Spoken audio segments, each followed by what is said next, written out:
प्रभु यीशु मसीह के मधुर और मीठे नाम में आज दिनांक 17 जुलाई दिन रविवार को हम आप सब अपम के श्रोताओं का हार्दिक स्वागत करते हैं।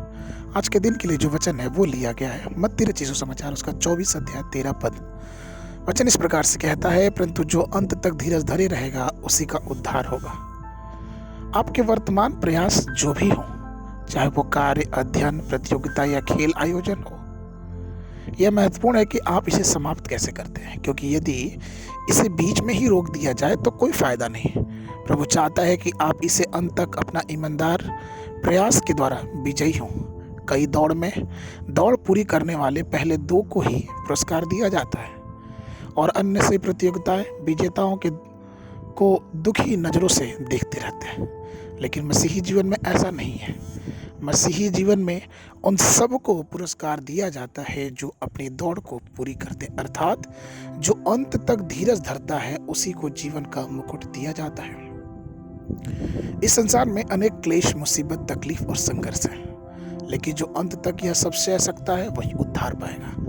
अधिकांश लोग अंत तक सहन नहीं कर पाते, वे थक जाते हैं। जब हर कोई यहोवा के लिए उनका विरोध करता है, जब वे संघर्ष, क्लेश, मुसीबत, तकलीफ से पीड़ित होते हैं, तो वे प्रभु के लिए अपने उत्साह को बनाए रखने में असमर्थ होते हैं। इसलिए वे अपने विश्वास को छोड़ देते और दुनिया के साथ समझौता करना शुरू कर देते हैं। एक कहावत कही जाती है कि मरी हुई मछली को कोई भी लहर अपने साथ लेके जा सकती है, लेकिन एक जीवित मछली को ऐसा नहीं है, क्योंकि वो धारा के विपरीत भी तैर सकती है, क्योंकि उसको सभी कठिनाइयों में संघर्ष करना आता है।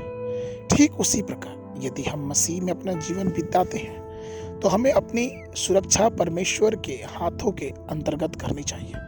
अपने जीवन को सांसारिक इच्छाओं से बचाए रखना चाहिए। कहने की बात है कि एक बार बर्फ से ढके हुए पहाड़ की चोटी पर पहुंचने के लिए 5 दोस्तों ने कई वर्षों तक कठोर परीक्षण लिया।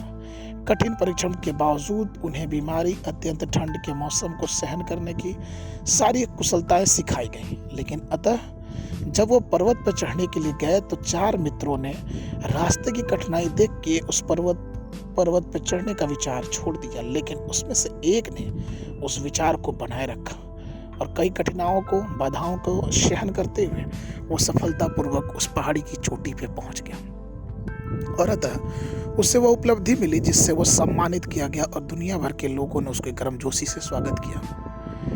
आज भी हम सब एक मिशन पे हैं, एक कार्य पे हैं, और वो कार्य है कि हमें प्रभु यीशु मसीह के नक्शे कदम पे चलते रहना है, स्वर्ग पर्वत की ओर बढ़ते रहना है, कभी भी थके नहीं, चाहे कैसी भी परिस्थितियां क्यों ना हो।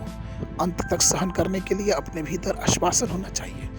पवित्र शास्त्र के उस पद को देखिए जहाँ लूका 9 और उसके 62 पद में लिखा है, यीशु ने उससे कहा, जो कोई अपना हाथ हल पर रखकर पीछे देखता है वो परमेश्वर के राज्य के योग्य नहीं। प्रभु मेरे प्रिय लोगों, हम सब समय के अंत में रहते हैं और प्रभु के आने के बहुत करीब है। अपना धीरज बनाए रखें, उत्साह से पवित्रता के मार्ग में अपनी दौड़ जारी रखें और जीवन का मुकुट प्राप्त करें। आज के मनन के लिए जो पद है वो लिया गया है प्रकाशित वाक्य पुस्तक उसका 2 अध्याय उसका 10वां पद। जो दुख तुमको झेलने होंगे उनसे मत डर, क्योंकि देखो शैतान तुम में से कितनों को जेल खाने में डालने पर है, ताकि तुम परखे जाओ, और तुम्हें 10 दिन तक क्लेश उठाना होगा। प्राण देने तक विश्वासी रहा तो मैं तुम्हें जीवन का मुकुट दूंगा। बाइबल अध्ययन के लिए भजन संहिता की पुस्तक उसका 18 और 19 अध्याय, संध्या के समय प्रेरितों के काम उसका 20 अध्याय 17 पद से लेके 38 पद तक। परमेश्वर आप सबको आशीष दे।